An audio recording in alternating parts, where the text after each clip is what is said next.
થાય છે ને એમ કહું? હા સર, સંભળાય છે. ઓકે, તો બાળકો આપણે લાસ્ટ પીરિયડમાં પ્રાદેશિક અર્થશાસ્ત્રમાં ભૂમિ વપરાશનો સમકેન્દ્રીય સિદ્ધાંત આ અંગેની આપણે સમજૂતી મેળવવાની શરૂઆત કરેલી હતી અને આપણે થોડોક ઇન્ટ્રોડક્ટરી એટલે કે થોડીક એની પ્રાસ્તાવિકતા વિશેની ચર્ચા કરેલી હતી. આગળ આપણે આગળના સેમમાં આપણે જોઈ ગયા તે પ્રમાણે કે કોઈ પણ પ્રદેશમાં ઉદ્યોગની જે સ્થળ પસંદગીની તરહ છે તે અને આ સેમમાં આપણે જોયું તે પ્રમાણે કે કેન્દ્રીય સ્થળોનો વિકાસ, પેઢીઓનો ઉદ્ભવ, પેઢીઓનો વ્યાપારી વિસ્તાર અને શહેરોની જુદા જુદા અંતરે જે થતી સંરચના છે એ સંરચનાનો આપણે અભ્યાસ કર્યો અને એમાં આપણે જોઈએ છે તે પ્રમાણે જોઈ ગયા તે પ્રમાણે કે રોબર્ટ બેકમેને 1958માં અલગ અલગ શહેરોનો ક્રમાંક અને એની સાથે એનું કદ એ સમજાવતો ક્રમબદ્ધ શ્રેણીનો પાયરીબદ્ધ નગરોની રચનાનો આપણને સિદ્ધાંત કેન્દ્રીય સ્થળ અન્વયે સમજાવેલો છે. આપણો આ જે ટોપિક છે તેમાં ખાસ કરીને શહેરોમાં અને એની આજુબાજુના એરિયામાં, વિસ્તારોમાં ભૂમિ વપરાશની તરહ કઈ રીતે નક્કી થાય છે, એટલે કે લેન્ડ યુઝ કેવી રીતે થાય છે, જમીન વપરાશ કઈ રીતે થાય છે, એમાં અલગ અલગ આર્થિક પ્રવૃત્તિઓ કેટલું ભાડું ચૂકવવા માટે સક્ષમ છે, વધારેમાં વધારે કેટલું ભાડું આપી શકે એમ છે, એ પ્રમાણે કોઈક એક શહેરી વિસ્તારમાં અલગ અલગ આર્થિક પ્રવૃત્તિઓ કઈ રીતે પોતાની સ્થળ પસંદ કરે છે. એટલે આપણે એમ કહી શકીએ કે શહેરી વિસ્તારમાં સામાન્ય રીતે આપણો બધાનો જ વ્યવહારિક અનુભવ એવો છે કે શહેરી વિસ્તાર હોય એનો જે હર્દસમો વિસ્તાર છે કે જ્યાં લોકોની અવર જવર વધારે હોય, ખરીદ વેચાણની આર્થિક પ્રવૃત્તિઓ ધમધમતી હોય, લોકોની અવર જવર ખૂબ તીવ્રતાથી ચાલતી હોય, એટલે કે અવર જવર પુષ્કળ હોય. સામાન્ય રીતે આપણે જોઈએ છીએ તે પ્રમાણે કે દાખલા તરીકે આપણે વડોદરાની વાત કરીએ તો વડોદરા સિટી છે તો ત્યાં ફતેગંજ કે જ્યાં આપણે રેલવે સ્ટેશન આવેલું છે, એસટી ડેપો છે, એ જ રીતે આપણે સુરત તો કે ભાઈ સુરતનો સ્ટેશન વિસ્તાર છે, અમદાવાદમાં તો કે ભાઈ અમદાવાદમાં ગીતા મંદિર છે કે જે નવું ડેવલપમેન્ટ આખું થયેલું છે મણિનગર વિસ્તાર છે ને નવું જે અમદાવાદ આખું, તેમાં આપણે જોઈએ છે તો કે એક હર્દસમો વિસ્તાર હોય, સેન્ટર પોઈન્ટ, જે આખા અર્બન એરિયાનો આપણે એમ કહીએ કે વચ્ચેનો એરિયા હોય, વિસ્તાર હોય, કે જ્યાં આપણે એમ કહીએ કે ઘણા બધી આર્થિક પ્રવૃત્તિઓ આપણને થતી જોવા મળે, અલગ અલગ સ્વરૂપની, અલગ અલગ પ્રમાણમાં, અલગ અલગ કદની, અલગ અલગ પેઢીઓ કે જે અલગ અલગ વ્યાપારી વિસ્તાર ધરાવતી હોય એવી આર્થિક પ્રવૃત્તિઓ પોતાનું સ્થળ પસંદ કરે છે. અને સામાન્ય રીતે આપણે એમ કહીએ કે આ શહેરી વિસ્તારમાં જે કંઈ પણ જમીન વપરાશની ઢબ છે અથવા તો ભૂમિ વપરાશની જે તરહ છે એ નક્કી કરવામાં જો આપણે કોઈક અગત્યનો ફાળો જો ભાગ ભજવતું હોય તો એ છે પુરવઠા પ્રાપ્તિના વિસ્તારો. આજુબાજુના આપણે એમ કહીએ કે ખાસ કરીને જે વિસ્તારો છે કે જ્યાંથી શહેરી આર્થિક જે પ્રવૃત્તિઓ છે એ શહેરી આર્થિક પ્રવૃત્તિને એક વેગ મળે એટલા માટે આજુબાજુના આપણે એમ કહીએ કે વિસ્તારોમાં જે આર્થિક પ્રવૃત્તિ માટે જરૂરી રો મટીરિયલ્સ છે, કાચો માલ સામાન છે, એ માટેના અનેક એવા સ્થળો આવેલા હોય છે. ઘણી વખત આપણે જોઈએ છીએ કે ભાઈ શહેરોની જ્યારે રચના થયેલી હોય ત્યારે દરેક શહેરોમાં આપણે એમ કહીએ કે પરંપરાગત કોઈક ઉદ્યોગો અંદર સ્થપાયેલા હોય છે.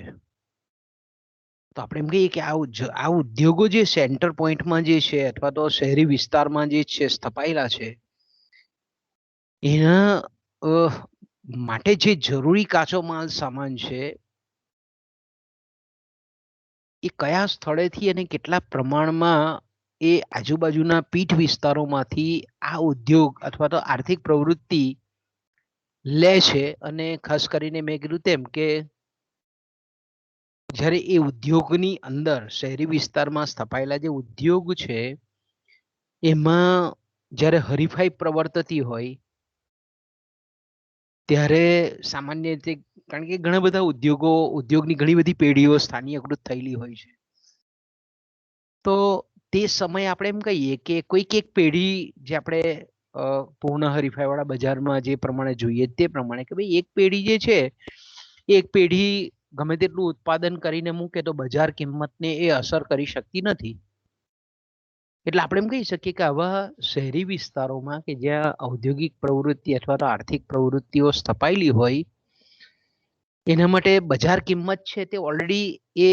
ઘણા બધા એકમોની દ્વારા એટલે કે ખરીદનારાઓ અને જે વિક્રેતાઓ છે, વિક્રેતા પેઢીઓ છે અને ગ્રાહકો છે એના દ્વારા બજાર કિંમત એ નક્કી જ હોય છે. અને આપણે જાણીએ છીએ તે પ્રમાણે કે દરેક જે પેઢી છે શહેરી વિસ્તારમાં સ્થપાયેલી એ ખાસ કરીને પોતાના સ્થળથી બજાર સુધીનો જે હેરફેર ખર્ચ છે એમાંથી બજારમાં નક્કી થયેલી જે કિંમત છે એ કિંમતને બાદ કર્યા પછી જે આવક પ્રાપ્ત કરે છે એટલી આપણે એમ કહી શકીએ કે એને મહત્તમ આવક પ્રાપ્ત થયેલી છે એમ કહેવાય. અને આપણે જાણીએ બી છે કે ભાઈ જ્યારે આપણે સંચાલકીય અર્થશાસ્ત્રમાં જોઈ ગયા કે ભાઈ કોઈ પણ પેઢીએ જો સમતુલાનું બિંદુ એટલે કે જેને આપણે મહત્તમ નફાનું બિંદુ કહીએ છીએ એ દરેક પેઢી હોય એ શહેરી વિસ્તારમાં હોય કે આજુબાજુના પીઠ વિસ્તારમાં હોય પણ એની સીમાંત આવક અને સીમાંત ખર્ચ સરખા થાય ત્યારે એ મહત્તમ નફો મેળવતી હોય. તો આપણે જાણીએ છીએ કે ભાઈ આ રીતે જ્યારે મહત્તમ આવક કે મહત્તમ નફો પ્રાપ્ત કરતી હોય પેઢી ત્યારે જે કાચા માલ સામાનનું જે બજાર છે સામાન્ય રીતે કાચા માલ સામાનનું જે બજાર છે અને એનો જે પુરવઠા વક્ર છે એ ખાસ કરીને આપણે એમ કહીએ કે જ્યારે ઉદ્યોગ વિકાસના લાભો પ્રાપ્ત ન થતા હોય તેવા સંજોગોમાં વ્યક્તિગત પુરવઠા વક્રનો સરવાળો બને છે. એટલે ટૂંકમાં આપણે એમ કહી શકીએ કે કોઈ પણ પેઢી કયા સ્થળેથી કેટલા પ્રમાણમાં કાચો માલ સામાન ખરીદે તેનો આધાર આપણે એમ કહી શકીએ કે બજારથી જે હેરફેરનો ખર્ચ છે બરાબર છે હેરફેરનો ખર્ચ છે તેના આધારિત એ નક્કી કરે છે. એટલે વાહન વ્યવહારના ખર્ચમાં આપણે એમ કહી શકીએ કે વાહન વ્યવહારનો ખર્ચ એ ઉત્પાદન પદ્ધતિમાં અને ખાસ કરીને જ્યારે ટેકનિકલ સુધારા અને માંગના વક્રમાં થતા ફેરફારો જે છે એની પુરવઠા વિસ્તાર આજુબાજુનો જે પીઠ વિસ્તાર છે તે અને તેના દ્વારા પૂરા પાડવામાં આવેલા જે ઉત્પાદનના સાધનો છે, કાચા માલ સામાનના સ્ત્રોત ભંડારો છે એના પર આપણે એમ કહી શકીએ કે એના પર એ અસર કરતા બનતું હોય છે.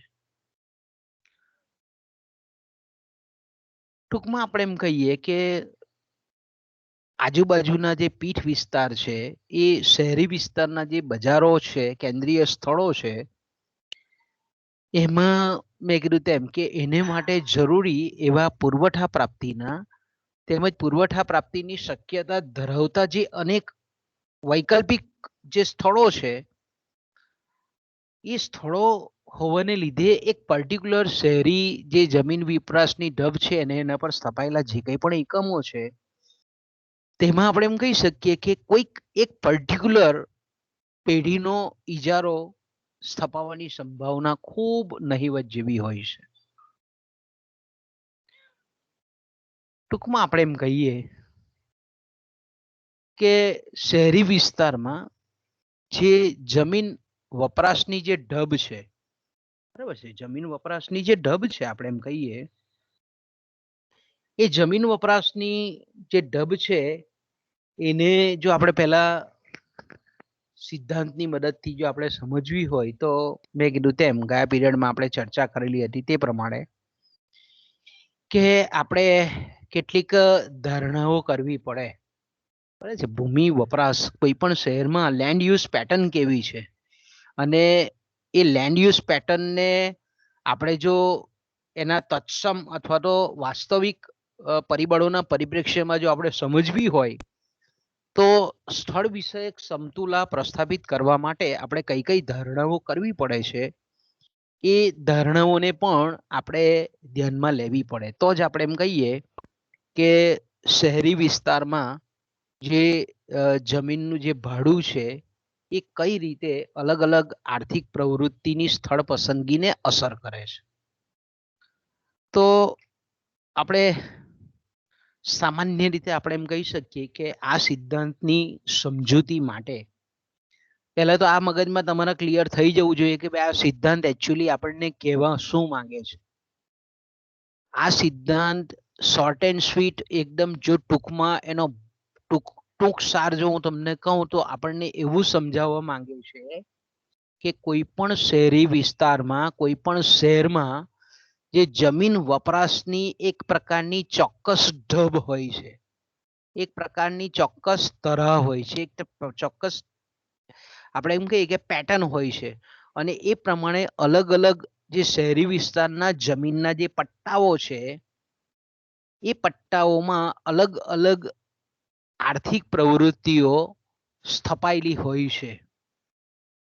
પણ એનું જે કેન્દ્ર બિંદુ છે એ એક જ છે બધાનું. એટલે મુખ્ય જે હાર્દ સમૂહ જે મુખ્ય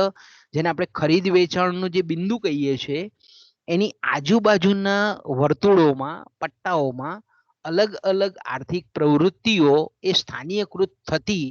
હોય છે અને એ સ્થાનીયકૃત થવા માટેનો જે મુખ્ય પરિબળ છે એ પરિબળ છે શહેરી વિસ્તારમાં પ્રવર્તતા ભાડાના પરિચલનો.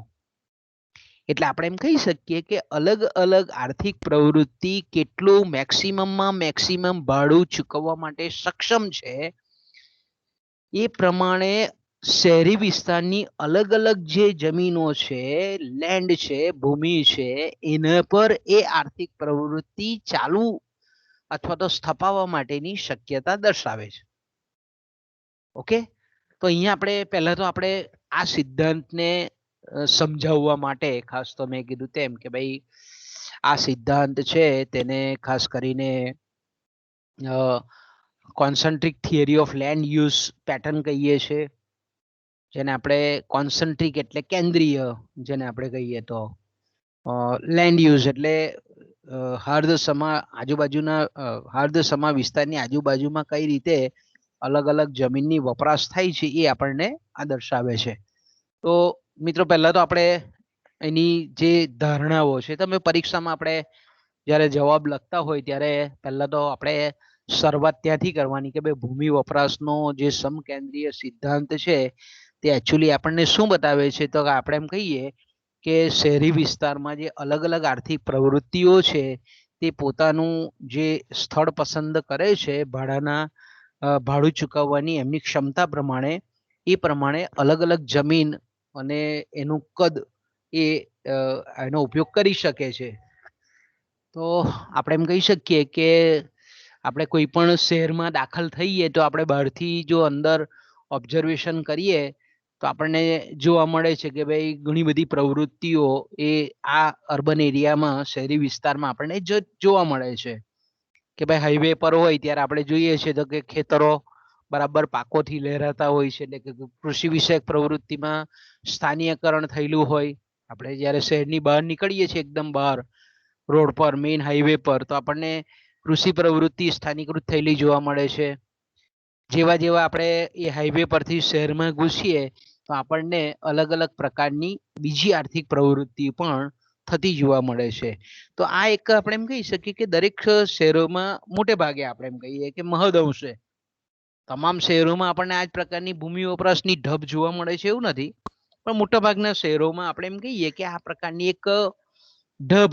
એક સામાન્ય ઢબ જોવા મળે છે. તો મેં કીધું તેમ કે આટલી પ્રસ્તાવના બાંધ્યા પછી તમારે ધારણાઓ લખવી પડે કે ભાઈ આ સિદ્ધાંત ને જો આપણે સમજાવવો હોય તો કેટલાક અનુમાનો કરવા પડે, કેટલાક એઝમ્પશન્સ કરવા પડે, અને એ એઝમ્પશન્સ એ પ્રકારના છે, અનુમાનો એ પ્રકારના છે. પહેલું જે અનુમાન છે, તે પહેલી જે ધારણા છે તે મેં કીધું તેમ કે પહેલી છે ભૂમિની ઉપજ શક્તિની એકરૂપતા. પહેલી કઈ છે? ઉપજ શક્તિની એકરૂપતા. ઓકે, ભૂમિની ઉપજ શક્તિની એકરૂપતા એટલે અહીંયા આપણને એવું કહેવા માંગે છે કે શહેરી વિસ્તારમાં, બરાબર છે, જે જમીન આવેલી છે એ જમીનની ફળદ્રુપતા એક સમાન છે, એની ફર્ટિલિટી એક સમાન છે, એની અંદરના જે પોષક તત્વો જે છે જમીનના એ એકદમ સમાન છે. એટલે આપણે એમ કહી શકીએ કે શહેરના તમે હર્દસમા વિસ્તારમાં જાઓ કે તમે છેવાડાના વિસ્તારમાં જાઓ, એમાં જે આવેલી જમીન છે એનું કોમ્પોઝિશન, એનું બંધારણ એ એક સમાન છે, સમતળ છે, સમથલ છે, અને દરેક જગ્યાએ પૂર્વ, પશ્ચિમ, ઉત્તર, દક્ષિણ, ઈશાન, અગ્નિ, નૈઋત્ય, વાયવ્ય, ચારે ચાર દિશા અને ચારે ચાર ખૂણાઓમાં આપણે એમ કહીએ કે જમીનની ઉપજ શક્તિ એટલે ઉત્પાદકતા. એટલે એમાંથી આપણે એમ કહી શકીએ કે સામાન્ય રીતે આપણે એમ કહીએ કે એની જે પ્રોડક્ટિવિટી છે કોઈ પણ પાકના સંદર્ભમાં એક સમાન છે. ઓકે, બીજું આપણે એમ કહી શકીએ કે બીજું કે ભાઈ જમીનની જે આ સમાન ઉપજ શક્તિની જે એકરૂપતા છે એને લીધે આપણે એમ કહી શકીએ કે જ્યારે કોઈ પણ એક સામાન્ય રીતે જો ખેતી આપણે ફળદ્રુપતાની વાત કરતા હોઈએ તો આપણે એમ કહી શકીએ કે ભાઈ કોઈ પણ સરખી ફળદ્રુપતા વાળી જે જમીન છે એના દરેક એકમ પર સામાન્ય રીતે કોઈ એક પાકના સંદર્ભમાં જે ભાડાનો આપણે એમ કહી શકીએ કે આગ્રહ જે જમીન માલિકો રાખે છે, એ જમીન માલિકો જે ભાડાનો સરખી ફળદ્રુપતા વાળી જમીનના પ્રત્યેક એકમ દીઠ જે ભાડાનો આગ્રહ રાખે છે એ સામાન્ય રીતે આપણે એમ કહી શકીએ કે ઘટવાનું વલણ દર્શાવે છે. ભાડાનો આગ્રહ દર્શાવતો જે વક્ર છે તે શું કરે છે? એકચ્યુઅલમાં એ ઘટવાનું વલણ દર્શાવે છે. ઓકે, બીજી જે ધારણા છે તે પ્રમાણે કે વિશિષ્ટ ભૌગોલિક જે પરિસ્થિતિ છે એ વિશિષ્ટ ભૌગોલિક પરિસ્થિતિ માં એકરૂપતા જોવા મળે છે. એટલે કહેવાનો મતલબ એમ છે કે આ જે શહેરી વિસ્તારમાં જેના સંદર્ભમાં આપણે ભૂમિ વપરાશનો સમકેન્દ્રીય સિદ્ધાંત સમજીએ છીએ, એ સિદ્ધાંતમાં એ શહેરી વિસ્તારની જે શહેરની આપણે વાત કરીએ છીએ એમાં દરેક સ્થળની, દરેક એરિયાની, દરેક વિસ્તારની, દરેક ક્ષેત્રની આપણે એમ કહીએ કે જમીનની જે પરિસ્થિતિ છે, ભૌગોલિક પરિસ્થિતિ છે, તે કેવી છે? સમરૂપ છે, એકરૂપ છે. એટલે આપણે એમ કહી શકીએ કે કોઈક જેને આપણે કહીએ છીએ કે શહેરી વિસ્તારમાં આપણને કોઈક જાતના ઓબ્સ્ટેકલ નથી, અવરોધો નથી. વિશિષ્ટ ભૌગોલિક પરિસ્થિતિની એકરૂપતા એટલે આપણે એમ કહી શકીએ કે આપણે જે શહેરની વાત કરીએ છીએ એની જમીન કેવી છે? સમતલ છે, સમથળ જમીન છે. એટલે કોઈક મેં કીધું તેમ કે ભૌગોલિક જે અવરોધો આપણે કહીએ છીએ કે ભાઈ ડુંગર છે કે પર્વત છે કે પછી નદી છે કે નાળા છે, તળાવો છે, સરોવરો છે, રણ વિસ્તાર છે, ખીણ પ્રદેશ છે, દરિયા કિનારો છે, આવું એ શહેરી વિસ્તારમાં આપણે નથી. એટલે દરેક એ શહેરની જે જમીન છે એના તમામ, એક તો પહેલી તો આપણે એમ કરી લીધી કે ભાઈ એની ઉપજ શક્તિ એકરૂપ છે દરેક આખા શહેરમાં. દાખલા તરીકે કોઈક શહેરની વાત કરીએ આપણે કે ધારો કે અમદાવાદ છે, બરાબર, તો કે ભાઈ અમદાવાદ છે તો કે અમદાવાદનો આખો જે રિંગ રોડ છે તે 100 કિલોમીટરનો છે. ઓકે, અમદાવાદ શહેરની આજુબાજુ ફરતો જે આખો રિંગ રોડ છે તે 100 કિલોમીટરનો છે. તો આપણે અહીંયા એવું માની લઈએ છીએ, એવું અનુમાન કરી લઈએ છીએ કે અમદાવાદની આ જે 100 કિલોમીટરનો આખો વ્યાસ ધરાવતો જે એરિયા છે, આખો રિંગ રોડ છે, દરેક શહેરોમાં હવે આપણે જોઈએ છે કે ભાઈ રિંગ રોડ બને છે, ફરતે આખો બાયપાસ થઈ જાય એવો એ ટાઈપનો. તો કે અમદાવાદનો આપણે કહીએ કે બહુ મોટો જાયન્ટ છે આખો રિંગ રોડ એનો, તો કે ભાઈ 100 કિલોમીટરનો છે. તો કે અહીંયા એ 100 કિલોમીટર જે વ્યાસ જે આખો છે, આખો સર્કલ વર્તુળ, બરાબર, એક જગ્યાએથી આપણે ચાલુ કરીએ તો આખું રાઉન્ડ અમદાવાદ સિટીને મારીએ તો આપણે 100 કિલોમીટર જેટલું ફરીએ ત્યારે આપણે અમદાવાદ આખું પ્રદક્ષિણા ફરેલી કહેવાય. ઓકે, તો હવે આપણે એમ કહીએ કે આ જે રિંગ રોડની અંદરનો વિસ્તાર છે તે કેવો છે, એકદમ સમતલ છે. એ તમામ, એટલે આપણે એમ કહીએ કે એ 100 કિલોમીટરની અંદર 100 કિલોમીટર ફરતે જે આખો રિંગ રોડ છે એની વચ્ચેની જમીનમાં કોઈ જાતની વિશિષ્ટ ભૌગોલિક સ્થિતિ નથી, આપણે અહીંયા માની લઈએ છીએ, એવો અનુમાન કરી લઈએ છીએ કે સાબરમતી નદી નથી, કે કોઈક આપણે સરદાર સરોવર ડેમની નહેર પસાર નથી થતી. આપણે એમ કહીએ કે એકદમ પ્લેન છે, સપાટ છે. વિશિષ્ટ ભૌગોલિક પરિસ્થિતિ એટલે કે દરેક એ એરિયાનું સ્થળ એ સમતલ છે, સમથળ છે. ઓકે, ત્રીજી આપણે ધારણા કરીએ છીએ આ સિદ્ધાંતને સમજાવવા માટે, એ છે બજાર કેન્દ્રથી બધી દિશા તરફ વાહન વ્યવહાર શક્ય છે. ઓકે, અને આપણે આગળ જે ચર્ચા કરેલી છે તે પ્રમાણે કે ભાઈ બજાર કેન્દ્ર એટલે કે જેને આપણે હર્દ સમો વિસ્તાર કહીએ છીએ, કારણ કે સમતલ છે આખો જે શહેરી વિસ્તાર આપણે માની લઈએ છીએ, જે શહેરનો વિસ્તાર માનીએ છીએ એ કેવો છે, એકદમ સમતલ છે, સમથળ છે. એટલે સ્વાભાવિક છે કે ભાઈ વાહન વ્યવહાર શક્ય છે ચારે બાજુ, ચારે ખૂણાઓમાં, ચારે દિશાઓમાં અને ચારે ખૂણામાં, બધી જગ્યાએ, ઈસ્ટ વેસ્ટ નોર્થ સાઉથ, ગમે તે બધે ખૂણાઓમાં બી જઈ શકે છે. કોઈ જગ્યાએ, કારણ કે ભૌગોલિક વિશિષ્ટ ભૌગોલિક પરિસ્થિતિમાં સમરૂપતા છે, એકરૂપતા છે, એટલે આપણે એમ કહી શકીએ કે ચારે દિશામાં વાહન વ્યવહાર શક્ય છે અને ચારે દિશાઓમાં હેરફેર થઈ શકે છે. એ આપણે તમને ખબર હોય તો તે વખતે મેં ઓફલાઈન ક્લાસમાં આપણે સમજાવેલું હતું કે ભાઈ દાખલા તરીકે ધારો કે આપણે અહીંયા હું તમને એક્ઝેક્ટલી બતાવી દઉં એટલે તમને પાછું યાદ આવી જાય, રિકોલ થઈ જાય કે ધારો કે મેં કીધું તેમ કે આખો, ધારો કે આ એક આપણે શહેરની કલ્પના કરીએ છીએ, બસ સામાન્ય રીતે ગોળ હોય છે એવું નથી, શહેર તો ગમે તે આકારનું હોય. આ તો ખાલી આપણે એક સરળતા ખાતર સમજી શકીએ, કોઈ પણ આકારનું હોય, શહેરનો વિસ્તાર કંઈક લંબચોરસ પણ હોય, લંબગોળ પણ હોય, કે ગમે તેવો હોય. ઓકે, અહીંયા શહેરી વિસ્તારમાં બજાર કેન્દ્ર ધારો કે અહીંયા છે. ઓકે, બજાર કેન્દ્ર ક્યાં છે, અહીંયા છે. અને બજાર કેન્દ્રથી મેં કીધું તેમ કે વાહન વ્યવહાર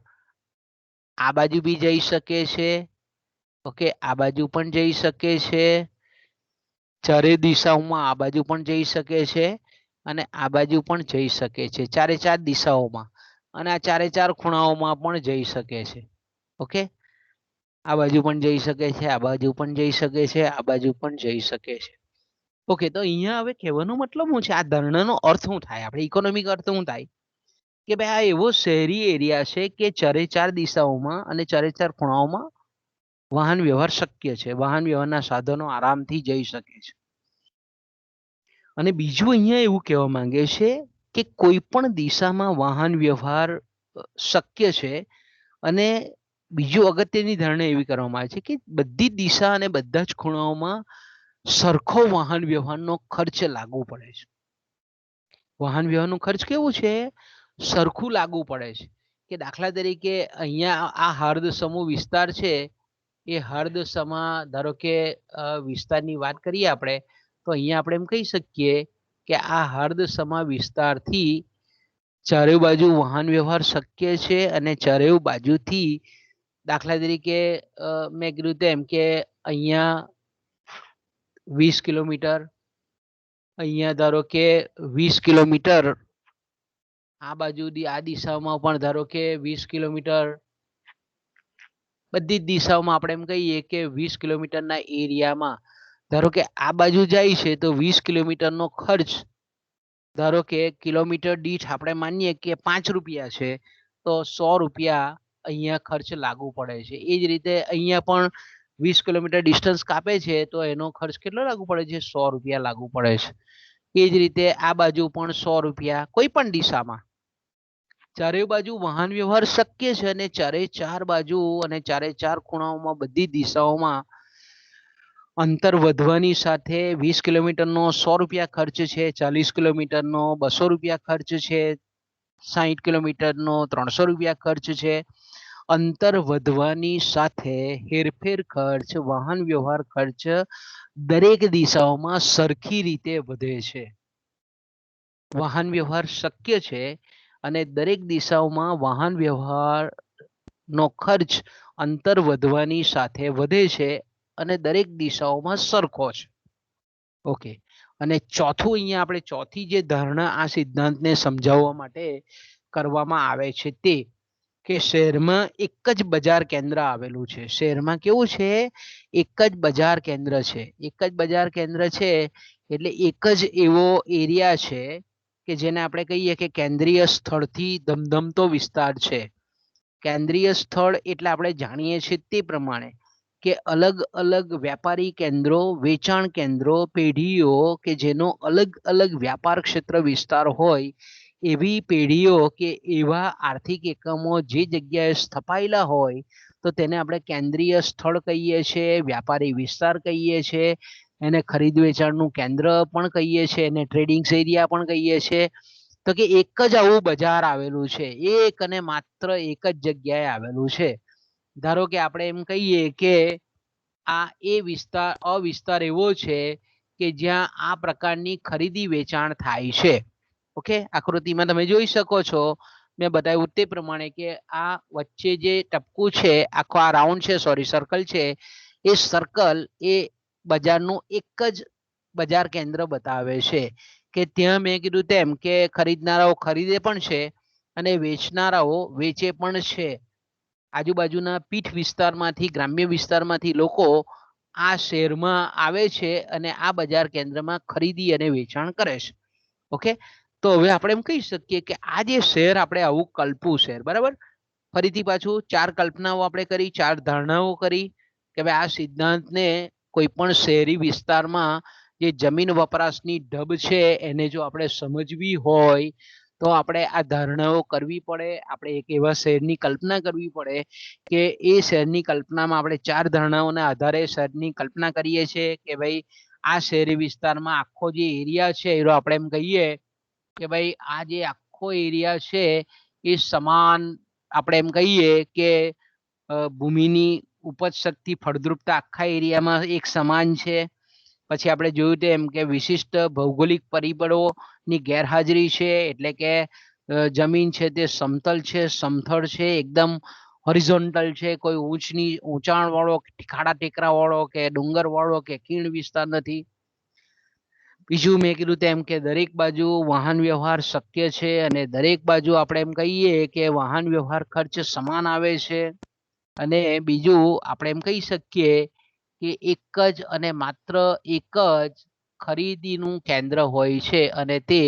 આપણે એમ કહીએ કે આ વચ્ચે હોય છે, ખરીદ વેચાણ કેન્દ્ર હોય છે, જેને આપણે બજારનું કેન્દ્ર કહીએ છીએ. તો હવે સિદ્ધાંતની રજૂઆત આટલી 4 ધારણાઓ કર્યા પછી, આ 4 ધારણાઓ કર્યા પછી આપણે જાણીએ છીએ તે પ્રમાણે કે કોઈ પણ પ્રદેશમાં અથવા તો કોઈ પણ શહેરી વિસ્તારમાં આપણને ભૂમિ વપરાશ કરતી જે આર્થિક પ્રવૃત્તિઓ જે જોવા મળે છે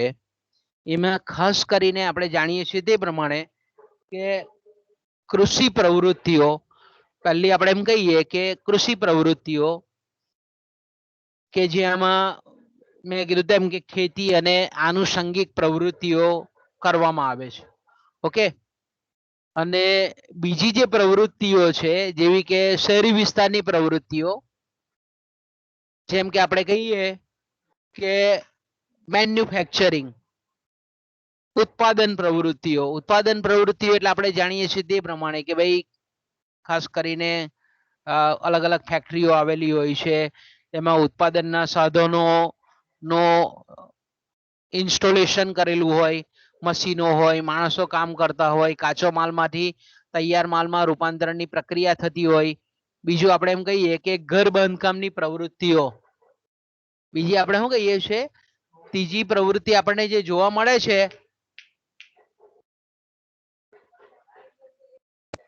તેને આપણે કહીએ છીએ ઘર બાંધકામની પ્રવૃત્તિઓ. અને ચોથી આપણે જોઈએ છીએ તે પ્રમાણે કે અલગ અલગ જે પ્રવૃત્તિઓ છે, દાખલા તરીકે આપણે એમ કહીએ કે દુકાનો છે, કે ઓફિસ છે, કે LIC છે, કે બેંકો છે, કે રેલવેની મેઇન કચેરીઓ છે,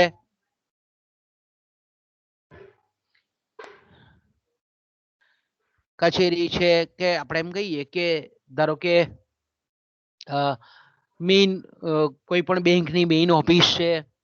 કે મોટા મોટા મોલો છે, સ્ટોર્સ છે, પોસ્ટ ઓફિસ છે, આ બધી વસ્તુઓ આપણે એમ કહીએ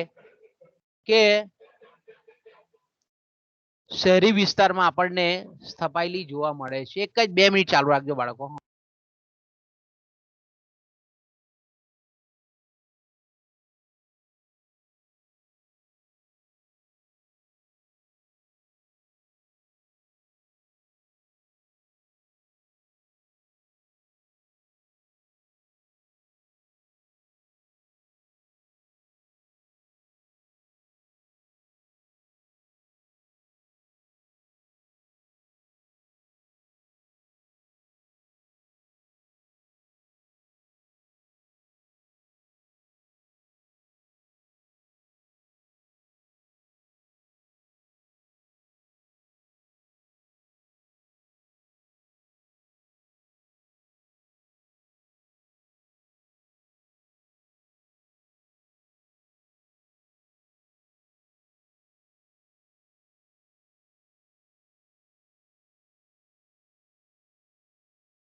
તો આપણે પાછું કન્ટિન્યુ રાખીએ બાળકો.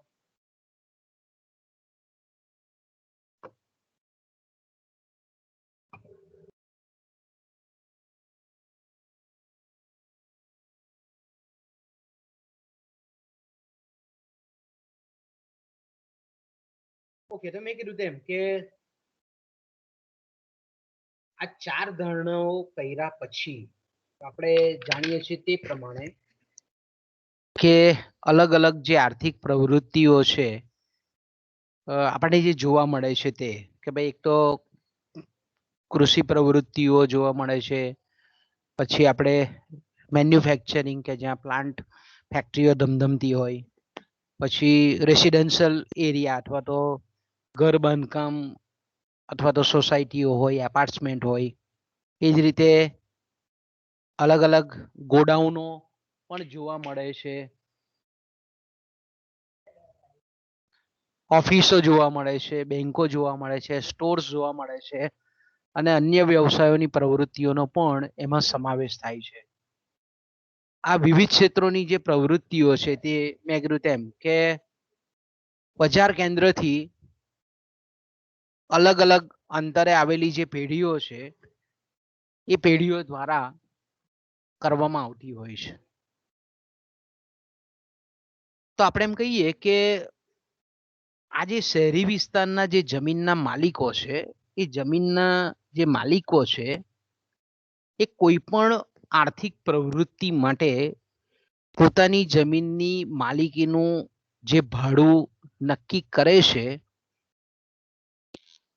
એ અલગ અલગ આર્થિક પ્રવૃત્તિ માટે અલગ અલગ હોય છે. દાખલા તરીકે જો આપણે એમ કહીએ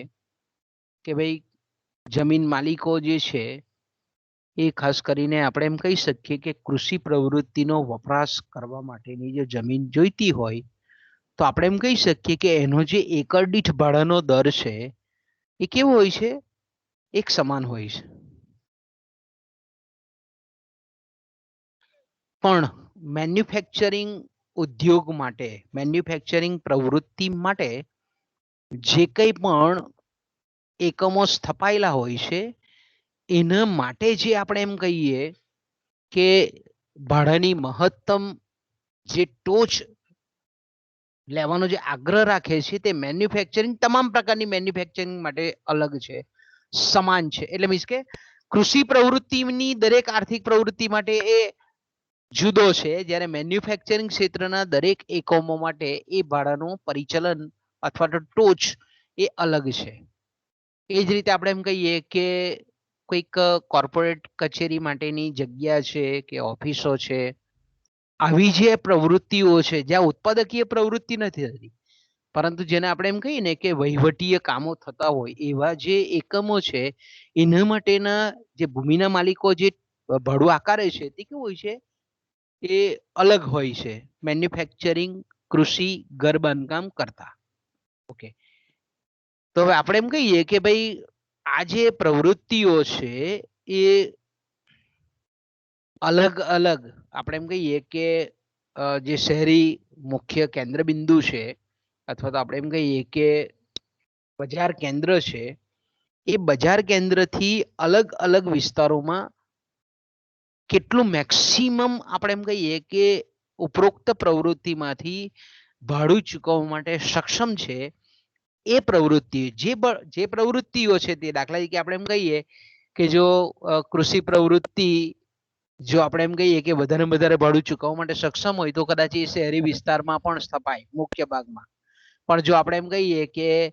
આપણે એનો નેચર જાણીએ છીએ કે ભાઈ કૃષિ પ્રવૃત્તિ માટે એક તો જમીન મોટી જોઈએ, વધારે કદની જોઈએ, વધારે એકરો વાળી જમીન જોઈએ, વધારે હેક્ટર હોય તેટલી જમીન જોઈએ. એટલે જમીનનું કદ કૃષિ પ્રવૃત્તિ માટે વધારે જોઈએ. તો જ્યારે આપણે એમ કહી શકીએ કોઈ પણ એનો ઉત્પાદક છે, કૃષિ પ્રવૃત્તિ અથવા તો કૃષિ ક્ષેત્રનું ઉત્પાદન કરનાર વ્યક્તિ છે, તેને જ્યારે કદ વધારે જોઈતું હોય ત્યારે સ્વાભાવિક છે કે ભાઈ એ ઓછું ભાડું ચૂકવવા માટે સક્ષમ નથી. તો એ એવા વિસ્તારમાં પોતે પસંદ કરે પોતાની આર્થિક પ્રવૃત્તિ કે જ્યાં ઓછું ભાડું હોય અને વધારે એરિયામાં જમીન મળી રહેતી હોય. ઓકે, એ જ રીતે આપણે એમ કહી શકીએ કે મેન્યુફેક્ચરિંગ જે વિસ્તાર જે પ્રવૃત્તિઓ છે એ વિસ્તાર મેન્યુફેક્ચરિંગમાં આપણે જોઈએ છીએ કે નાના કદનું મેન્યુફેક્ચરિંગ, મોટા કદનું મેન્યુફેક્ચરિંગ કે નાના કદનું મેન્યુફેક્ચરિંગ એટલે કે નાની ઓછી જગ્યા જોઈએ એના માટે ફેક્ટરીઓ માટે. તો આવી આપણે એમ કહી શકીએ કે ઓછી જમીન જોઈતી હોય તે મોટે ભાગે આપણે એમ કહી શકીએ કે થોડીક વધારે ભાડું ચૂકવવા માટે એ કેપેબલ હોય. અહીંયા આપણને એવું કહેવા માંગે છે કે અલગ અલગ આ તો આપણી ચોપડીમાં આપેલી છે 5-6 પ્રવૃત્તિઓ જ આપેલી છે, પણ વાસ્તવમાં આપણે જોઈએ તો ઘણી બધી પ્રવૃત્તિઓ આપણને જોવા મળે. દરેક શહેરોમાં આપણને ઘણી બધી પ્રવૃત્તિઓ જોવા મળે. તો કે ભાઈ અલગ અલગ પ્રકારના શહેરો છે તેમાં અલગ અલગ પ્રકારની જે આ પ્રવૃત્તિ જોવા મળે છે, આ પ્રવૃત્તિઓ પૈકી જે સૌથી વધારેમાં વધારે ભાડું ચૂકવવા માટે સક્ષમ હોય તે શહેરી વિસ્તારના બરાબર જે હર્દસમો વિસ્તાર છે એ હર્દસમા વિસ્તારમાં પોતાના એકમો સ્થાપે છે.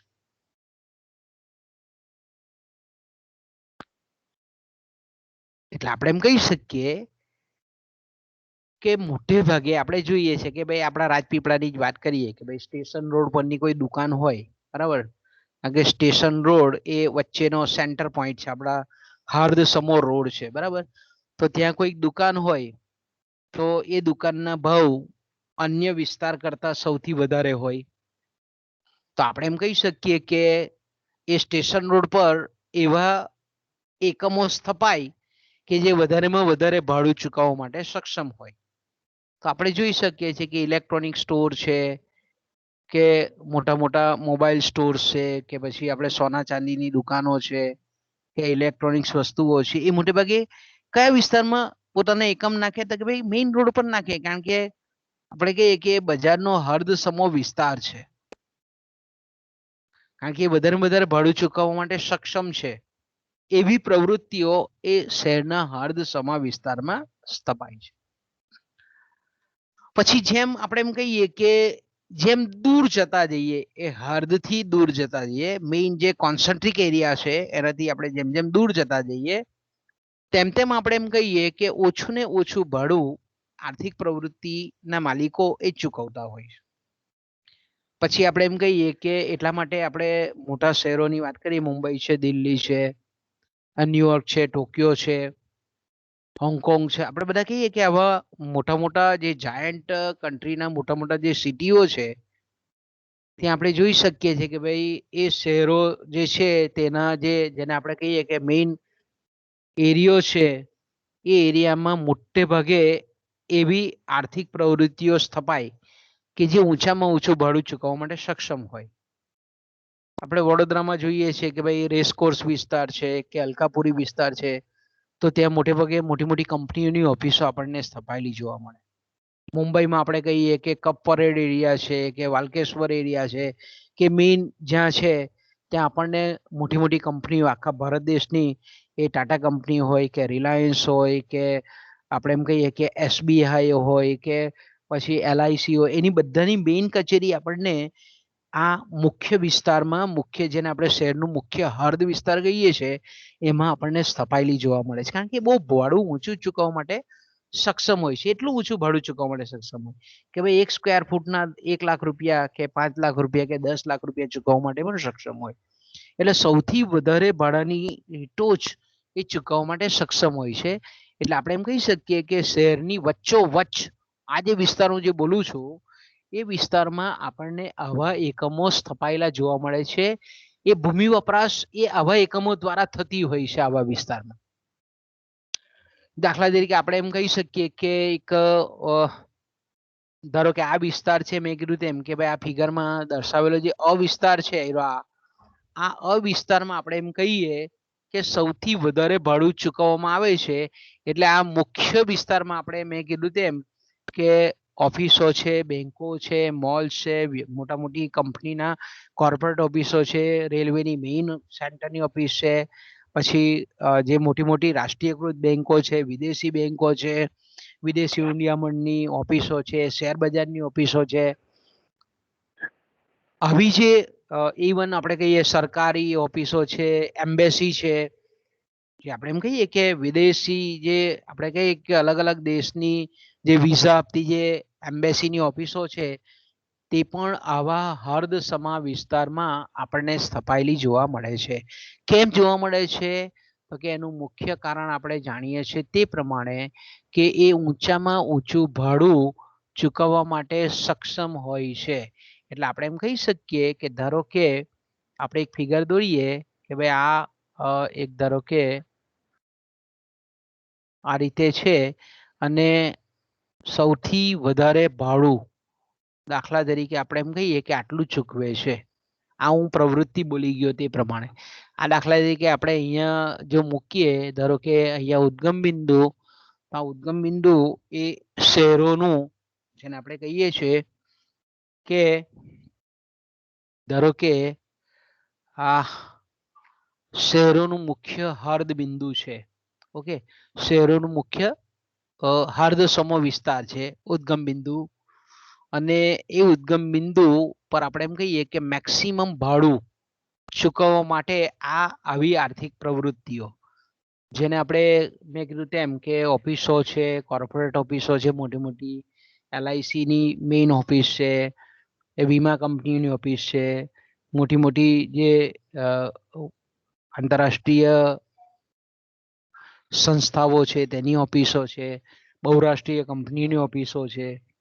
પછી આપણે કે મોટા મોટા બિગ મોલ છે તે મોલ આપણે સ્થપાયેલા જોવા મળે છે. મોટા મોટા સ્ટોર છે, પછી આપણે એમ કહીએ કે હવાઈ વાહન વ્યવહારની ટિકિટોનું વિતરણ કરતી ઓફિસો પણ ત્યાં આપણને સ્થપાયેલી જોવા મળે છે. મોટી મોટી આપણે એમ કહીએ કે કસ્ટમ્સ છે, આબકારી જકાત છે, ઇન્કમ ટેક્સ છે, જીએસટી છે, આવા બધી કરવેરા કચેરીઓ પણ આપણે એમ કહી શકીએ કે આ શહેરના હર્દસમા વિસ્તારમાં કે જ્યાં જમીનના ભાડાના દર ખૂબ ઊંચા હોય ત્યાં આપણને સ્થપાયેલી જોવા મળે છે. તો આ આપણે એમ કહી શકીએ કે સૌથી શહેરના મુખ્ય ભાગમાં આપણે એમ કહીએ કે આ રીતની પ્રવૃત્તિઓ ચાલતી આપણને જોવા મળે છે, સ્થપાયેલી જોવા મળે છે. ભૂમિ વપરાશનો આપણે એમ કહીએ કે ઉપયોગ કરતી જોવા મળે છે. બાળકો અહીંયાથી અટકીએ આપણે, કારણ કે એસવાય વાળા પણ છે, કાલે જોઈશું નેક્સ્ટ. અહીંયા આપણે મીટિંગ પૂરી કરીએ, પછી કાલે બાકીનું જોઈશું આગળ.